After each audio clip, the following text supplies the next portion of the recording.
Welcome to another episode of the Tech Intersect podcast, where we dive deep into the intersection of law, business, and technology and explore these rapidly evolving fields that are shaping our future. I'm your host, Professor Tanya Evans, and today we have two powerhouse guests who are true pioneers in the world of cryptocurrency, blockchain, and Web3 innovation. Joining us today are Naveen Jain and Riccardo Spagni, kind of like lasagna. Spagni. He's gonna say it again, but I did my best. And Naveen is a serial entrepreneur known for bootstrapping companies to remarkable success, including Spark Art, which revolutionized digital marketing for some of the biggest names in entertainment. His expertise spans both e-commerce and logistics, with a knack for leveraging technology to disrupt industries. He's also a friend to the show and has been on before, and we will drop his previous episode in the show notes. Now, Riccardo is a new member of the family, a founding member of the Monero core team. Folks, this is OG level. This is amazing. He's made a lasting impact on the crypto space as the former lead maintainer of Monero and through his work in decentralized identity.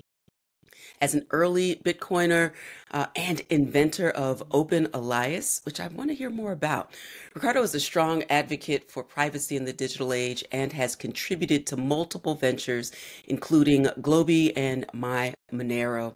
In this episode, we'll explore how they've pushed the boundaries at Tari Labs, delving into the unique journeys, and discuss the future of blockchain, digitally cryptographically secured assets, and Web3. We will talk about all of that and more in a moment. But first, Naveen, Riccardo, welcome.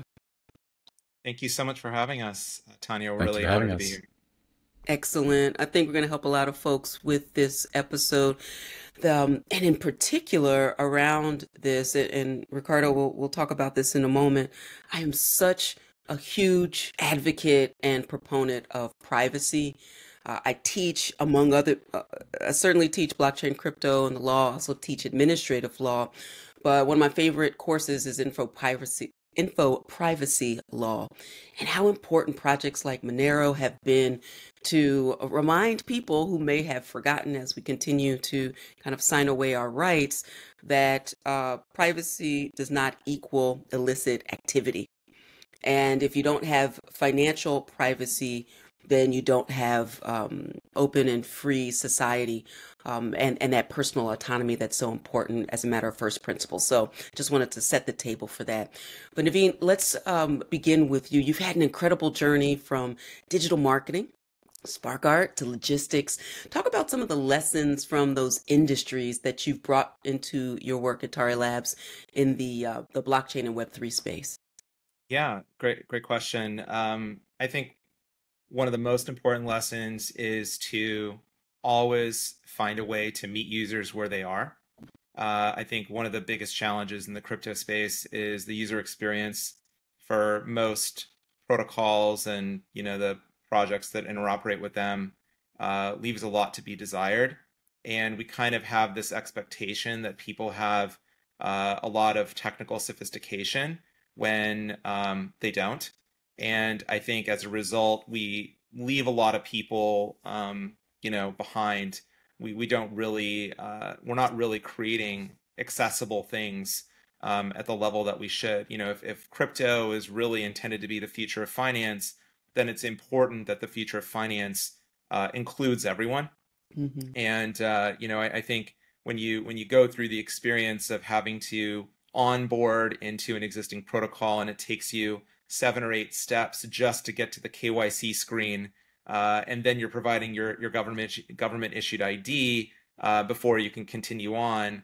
I think that's a real challenge. Mm-hmm. And one of the things I learned growing up, especially in the e-commerce space, is every additional step you add to a user journey, you cut your conversion rate by upwards of 50%. And so I think that's something that I think the crypto industry has not learned, because they believe that if you just simply compensate or pay users at some level, that users are willing to basically do anything. And that's not true. Working for having the opportunity to work with, very successful musicians where there's many, many, many super fans. Even when there's a super fan, if you add an additional step, if you make it inconvenient for them, you will absolutely cut your conversion rate. It doesn't matter what the artist is, how successful they are. So it's very important to find ways to meet users where they are and make things maximally convenient. When I think about, I entered the space in 2017, the fall of 2017. And when I think about my, the user interface and my user experience as tech adjacent, very tech adjacent. I have two kind of techie parents. My mom is a retired patent attorney with a chemical engineering background, and my father is a surgeon. I did not do well in chemistry, could not get out of it, and decided to focus on communications instead, which is why you have this masterclass today. But when I think about Riccardo, going back to those early days in particular and thinking about the user experience, talk about how much better it is now, but then also the tools that are required to keep accelerate the process, I should say, to allow more people who are outside of our kind of crypto industry bubble to really engage with the future of finance. Yeah, I started with Bitcoin in early 2011, May 2011, and at the time we didn't have the plethora of wallets and tools and services that we have today. But I remember, like, one of my fondest memories was using Electrum as a Bitcoin wallet really early on, and going, oh wow, this is what a change in user experience from Bitcoin Core. I didn't have to back up my wallet.dat file.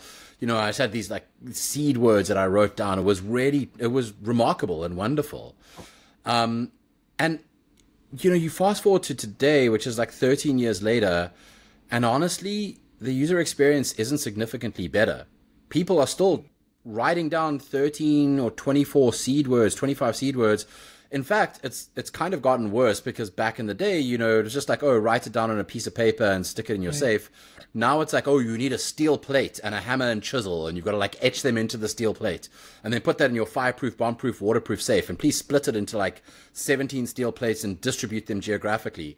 And like, we've created, not only have we made the user experience worse, but we've made it so daunting for new users. And that's just like the start of the experience. That's the wallet experience. And I know that there are organizations trying to improve that, but things just don't feel fundamentally different. People still go like, well, I'm going to read the first 4 characters and the last 4 characters of the address I'm sending to. I'm going to send a $10 test transaction, and then I'll send the main transaction. Like, that's just the same. It's the same. It's been the same for like over a decade. And the fact that we haven't progressed past that is kind of embarrassing to us, I think, as an ecosystem. When you think about, let's do this as well, because some people will, of course, everybody who listens to this show will be familiar with, at least at some level, Bitcoin, not so much so for the privacy coins. So could you talk about, before our next part of our conversation, just what Monero is, kind of from the early days? Obviously, you're a well-known advocate for privacy. And so kind of weave into your answer the importance of privacy and why projects like Monero were so important. Yeah, so Monero is similar to Bitcoin. It doesn't share any of the code from Bitcoin, so it's a totally distinct code base. But there's a lot of core principles that it shares with Bitcoin. So it's proof of work, you can mine it. It tries to reject ASICs as specialized mining equipment, and instead allows people to mine using more ordinary equipment like their computer at home. But it's known for privacy, for financial privacy. And it kind of makes privacy and decentralization, to a lesser degree, its identity, which is really important, because in contrast to Bitcoin, Ethereum, and pretty much everything else out there, which are surveillance enhancing chains, Monero is a privacy enhancing cryptocurrency. And obviously, privacy was something that Satoshi, when he created Bitcoin, did think about. He spoke about it in some of his writings, but it wasn't something that he was able to actively build into Bitcoin, to the detriment, I think, of Bitcoin to some degree. And the reason for that is because privacy, as you indicated as well, is more than just, oh, well, privacy is for illicit things, it's only for bad things. And my journey with Monero has been really interesting, because whilst I've always been an advocate for privacy, and I'm a long-time attendee of conferences like DEF CON, where the privacy village is a big part of it, and where information security is coupled with privacy as a sort of core tenet and core belief, Monero really thrust that advocacy into the limelight. And I've met people at conferences who talk about their use for Monero, and they don't talk about illicit things. They don't talk about like, oh, well, Monero helped me to do this bad thing. The people that come up to me and speak to me about Monero have used Monero to escape domestic let me try that again. They've used Monero to escape domestic abuse situations. They've used Monero to escape all sorts of terrible things. They've used Monero sometimes for just very ordinary things. Organizations that want to pay salaries and don't want employees to be able to trivially know what another employee is using. Right. If you want to go ask that employee, go right ahead, but you shouldn't be able to look on a blockchain and know who's getting paid.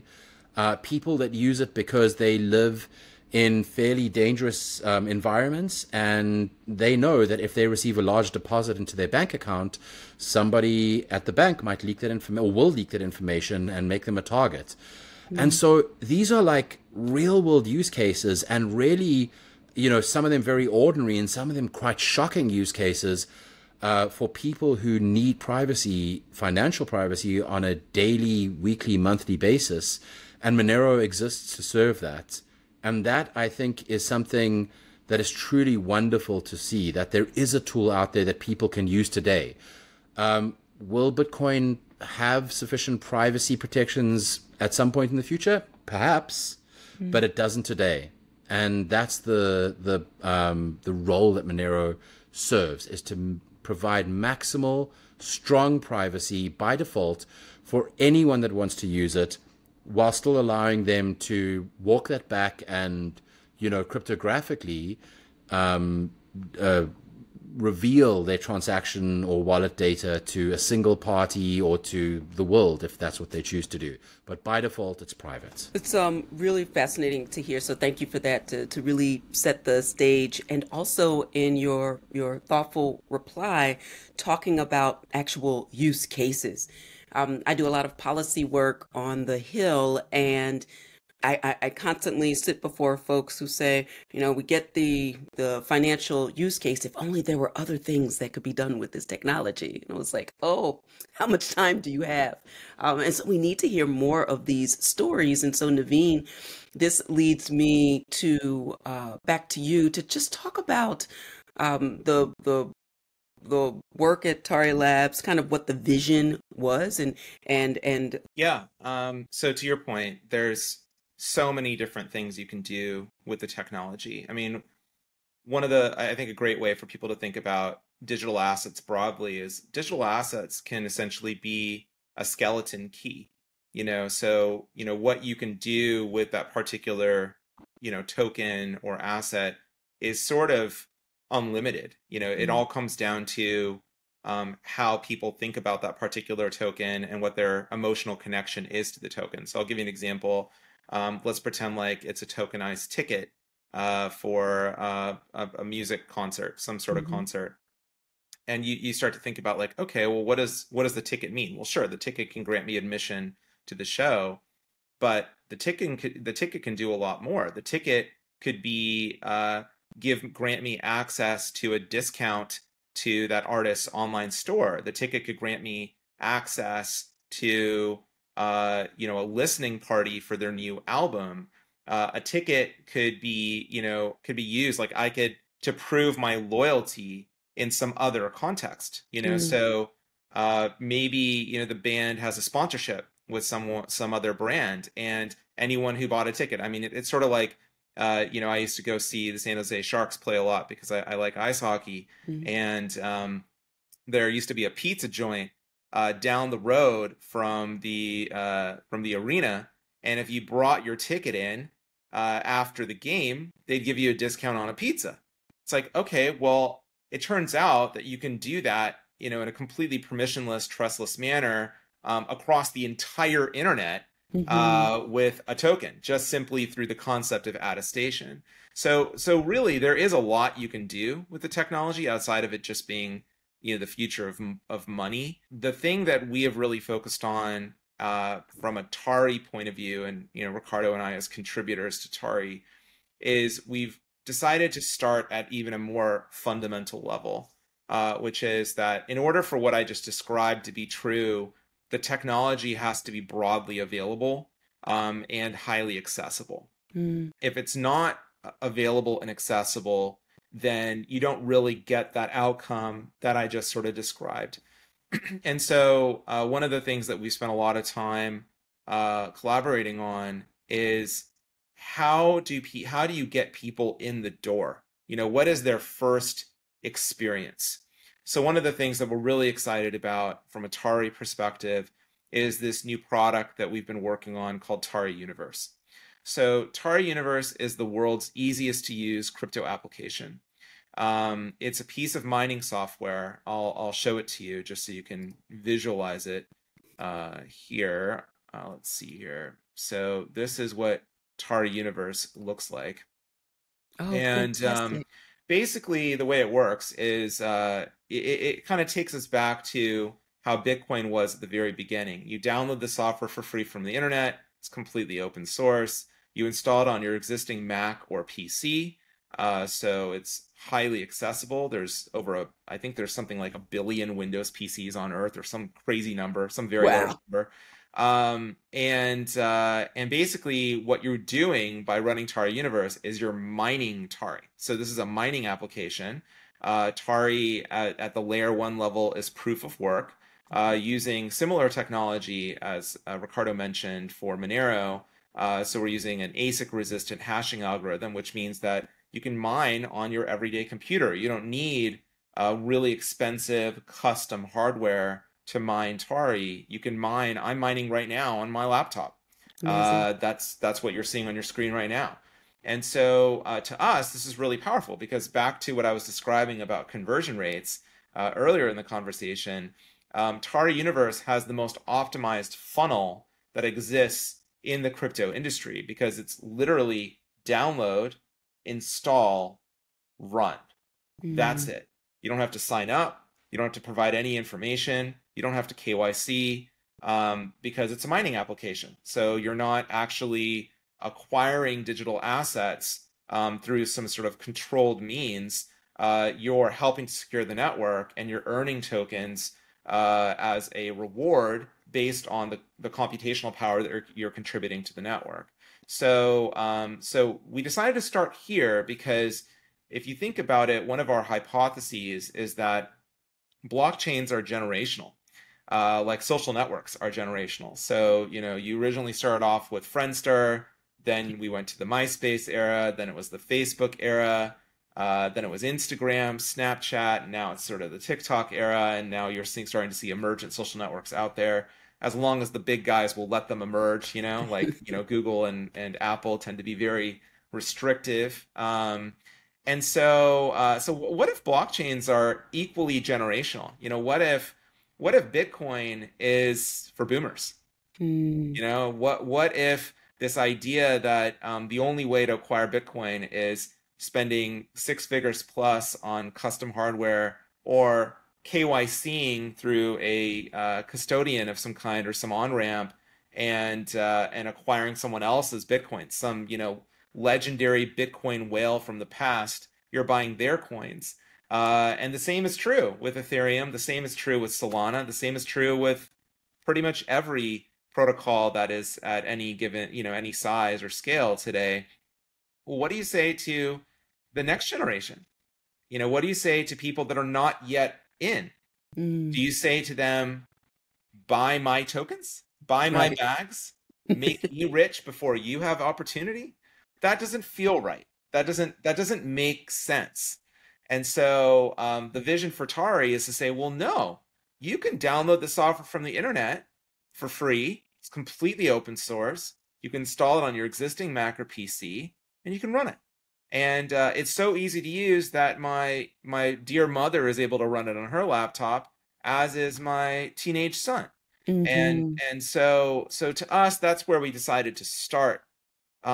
Is let's start here, because that creates a new kind of opportunity for people, and then the Tari community can explore some of the broader implications and the bigger opportunities that are presented by the concept of digital assets.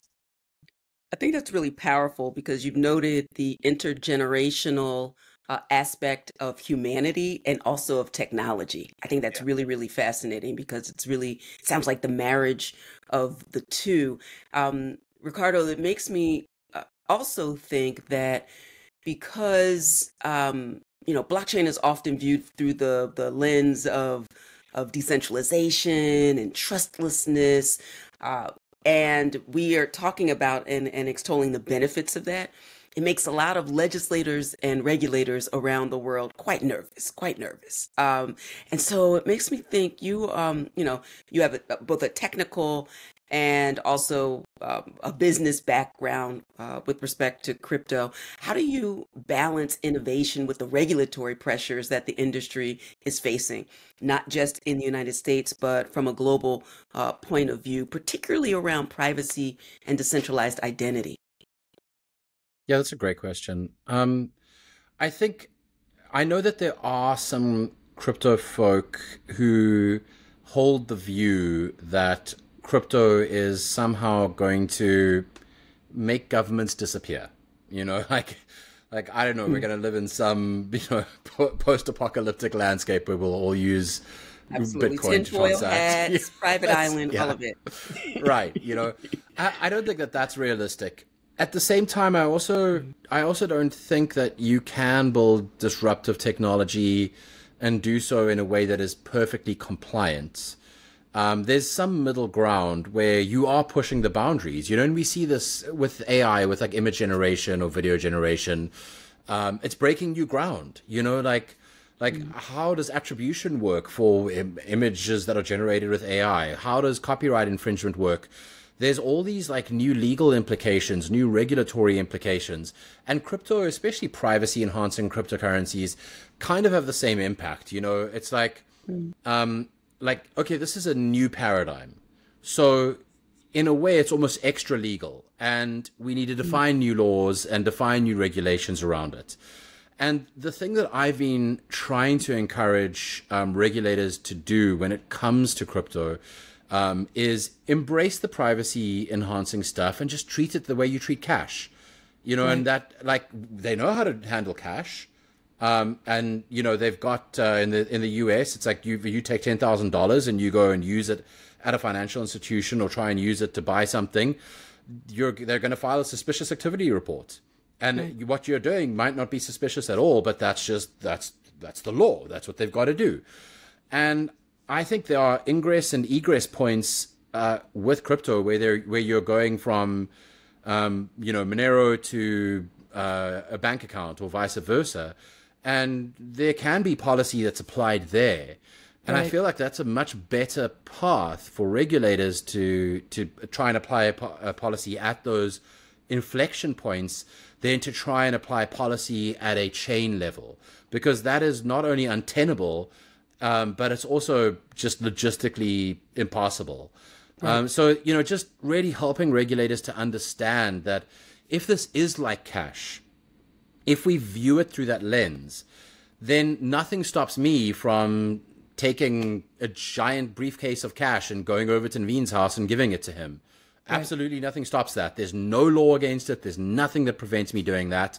It can be hundreds of thousands of dollars, and that's perfectly legal and perfectly fine. Naveen doesn't need to KYC me or do anything like that. But the minute he takes that and goes to a financial institution, they're going to ask him where he got it from. And so, we could do the same thing with crypto. It's unfortunate that because crypto has mostly been surveillance oriented, that we've created a culture where regulators think that's the inflection point. That's where we should be applying the law. But I really feel that it creates a conflict of interest for software developers, because software developers are not legal experts, and software can never embody the law. It's soulless, you know, it doesn't know how to understand the law. And what's even worse is that a piece of software at best might embody the law in a particular jurisdiction, but it certainly can't be jurisdictionally aware for every jurisdiction. So just sort of taking a step back and saying, let software developers write the software. Let them do what they're good at, which is architecting and creating elegant software. But don't force them to become legal experts. That's just an unwinnable scenario. And, you know, let regulators regulate at the correct points in the process, which are those ingress and egress points. Yeah, that onboarding and offboarding seems like, I'm glad that you mentioned that. There's so much goodness in that answer, because one, you've reminded everyone, in case we've forgotten, that this technology is global. And also, when we think from a Web 2 perspective, you know, around the world, everyone was quite excited about the movement of packets of information. But in a post-information society, now when the packets of information are actually value, I think governors are like, hey, wait a minute, we didn't mean to use it for that, right? We have some other things that we want to do with money that don't actually deal with you, citizens. And we find ourselves at quite an inflection point when you think about the shift in vision that may also be that democratizing technology that is also apolitical. I was reminded of some of the early work of Andreas Antonopoulos. He was, I think, the second or third guest on Tech Intersect back in 2020. Fun fact. And I came across him in my Twitter, because I'm always going to call it Twitter, my Twitter TL, something that he was talking about, which is really interesting in this kind of hyper political season. I do believe it's a season, and that every industry is caught up in the energy in the United States around the presidential election. But the idea that the technology is both agnostic and apolitical, and there are other ways to enforce illegality that don't inherently have to do with the technology. And the fact that, you know, I'm an IP lawyer by training as well. So it does make me think of some of those early, like, peer-to-peer technology cases, the Napsters and the Groksters of the world, where, you know, in the Sony Betamax case, where we're looking for not just infringing, but also non-infringing uses of that technology in a decentralized way. So you kind of extrapolate those legal arguments in this space as well. And I know we had a lot of conversation in the industry around Tornado Cash and what's happening there, First Amendment rights with code as speech. So you're making some really prescient points that I hope, particularly in the States, once we get past silly season, we can get back to that balanced approach as well. Kind of closing out our conversation, I could absolutely go down a rabbit hole with you all, but I have to lovingly release you back to your lives and make sure that you come back again.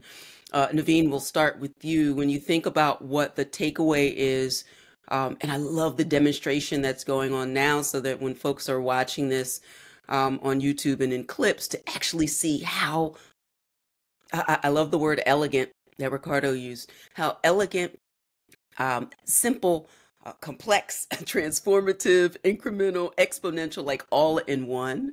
When you think about that, the future of decentralized technologies to democratize access and opportunity, which is what I feel like we're seeing before us right now. Yeah. I think there's a lot going on here on the screen, right? And related to, you know, this sort of like vision contributors to Tari have, and it crosses all of these sort of, you know, dimensions. You know, it's about accessibility. It's also about permissionlessness. and the fact that, like, yeah, you don't have to ask anyone's permission to download software. The software is open source. You can compile it. There's a GitHub repo. You can download a binary. You can do you. The fact that it crosses jurisdictional boundaries, and the fact that we live in a world that is a patchwork quilt. What is legal in one jurisdiction may certainly be illegal in another jurisdiction. I always think it's really interesting, as someone with an American point of view, someone who lives in the United States. The United States is decentralized too. You have local law, on a city or county basis. You have state law, and states are very different. Like the state of Tennessee is very different than the state of California or the state of New York, on many dimensions. And so I feel like there's always this tension between regulators and lawmakers who are, trying to control things and trying to adapt to the best of their ability. They have a very hard job. And there's always this pendulum that swings. I mean, if you remember, during the Clinton administration, the US government was pursuing this concept called the Clipper chip. The Clipper chip was a piece of technology invented by the US government that would have provided a backdoor in every electronic device sold to Americans. Wow. And this was something that was pursued aggressively by the Clinton administration. And only at the 11th hour did they finally say, wait, this is too much. This is now like becoming like 1984 level, probably not a good outcome for American citizens. And thankfully, the Clipper chip was not integrated. Now, what's happened is, over the course of time, in the pursuit of ultimate convenience, we've relinquished a lot of our freedoms to both technology companies and also our governments around the world. And so I think it's just very important to note that, technology is an enabler, and a technology like Tari is intended to be an enabler across these different dimensions. It's intended to be an enabler around accessibility. It's intended to be an enabler around permissionlessness. It's intended to be an enabler around pro-human technology. It's proof of work, so it's anti-Sybil. You have to have hardware in order to mine Tari. It's harder. It's more expensive to bot the network and farm the network. There's many different elements here, and it's pro-freedom because it has it has some confidentiality elements to it. And one thing I'll end with is, I always find it interesting when we have an awesome conversation like this, and it's sort of the way we communicate in our industry is we call things that are privacy enhancing privacy coins, or have confidentiality coins, or whatever we call them, but we don't call the other things surveillance coins. I mean, it is not okay that you can Google an Ethereum wallet address and get a balance. Right. That's not okay. And you can't do that with a bank account. So why are we giving up? Why does the future of finance have to be objectively worse in this sort of key area than the historical financial system that we've all grown up with?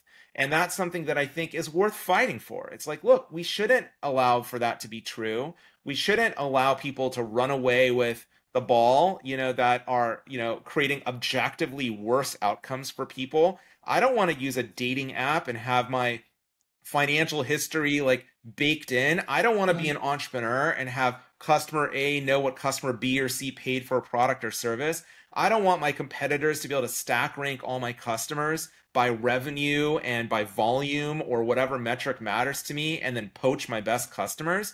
I think that's all crazy. And so that's why there's folks like Riccardo and myself and many others who are contributing to something like Tari. Riccardo, your final thoughts. Yeah, I think I'm honestly a little bit disheartened by where we've gone as an ecosystem. There's a lot of things that I see that I am not enthralled with. It's a lot of projects sacrificing decentralization, not for the sake of the user's benefit, but just out of sheer laziness, quite frankly. I also see extremely poorly designed user interfaces. It's no wonder that adoption has been quite poor. And the last thing I see a lot of is just casinos. You know, it's like, let's reinvent this TradFi thing, but like slap a casino into it, because then we might attract users. And I think we've kind of plateaued from an adoption perspective.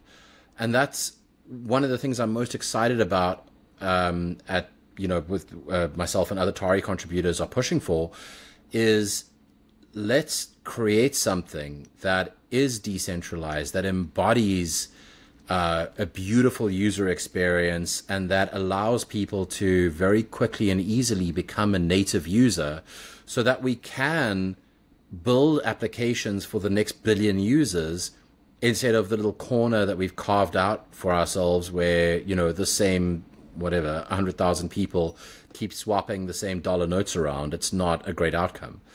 So I think there is a path and there is a future. Tari is definitely part of it, and I'm hoping that there will be other projects in the space that will see that and will realize and recognize that there's a better way, because the way that we're doing it right now is not working, and it's not going to work unless we change, unless we build things that are meet users where they are built with the user in mind, and have some degree of confidentiality in them, because that's how the real world works, no matter what we think is acceptable in crypto.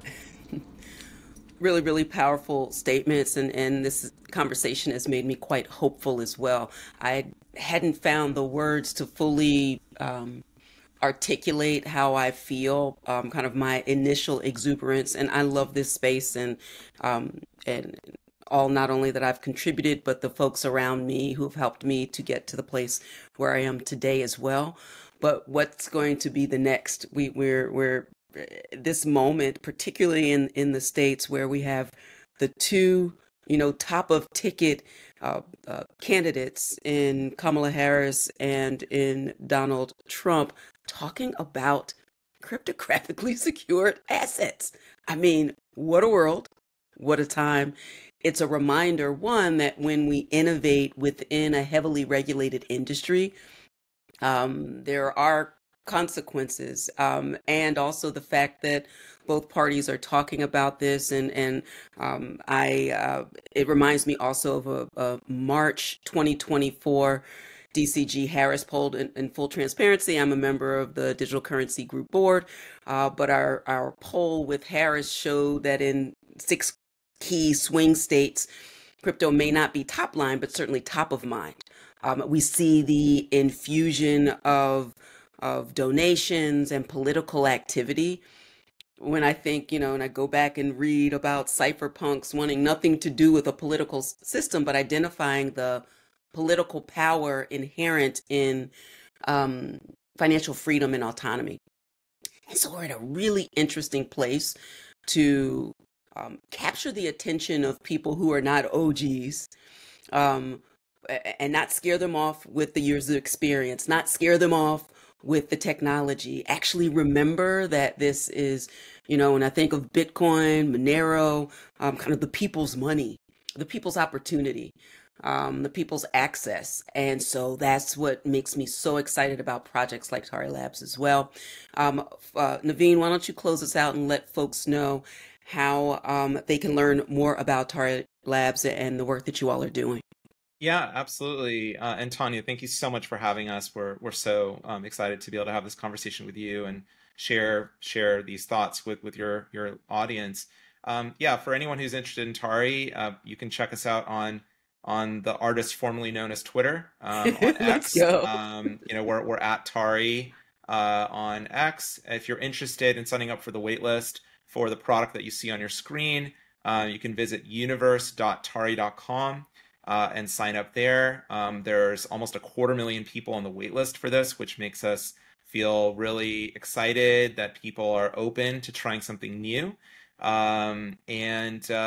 Just stay tuned to us on X, and you can find us on pretty much every platform, TikTok, Reddit, everywhere else. We'd love for people to check it out if they're so inclined. Naveen, Riccardo, thank you so much for this conversation. I look forward to having you back to see where we are in terms of your roadmap going forward. You definitely, I can't confirm or deny that my client, that is me, will also be downloading or at least getting on the list. So allegedly, purportedly, hopefully I'll make it into those numbers. I'm really excited. We could probably help you with that, Tanya. Okay, because you know we have people. Some pull. We have some pull. Very good. Gentlemen, thank you so much, and I look forward to our next conversation. Thank you so much. Thank you so much.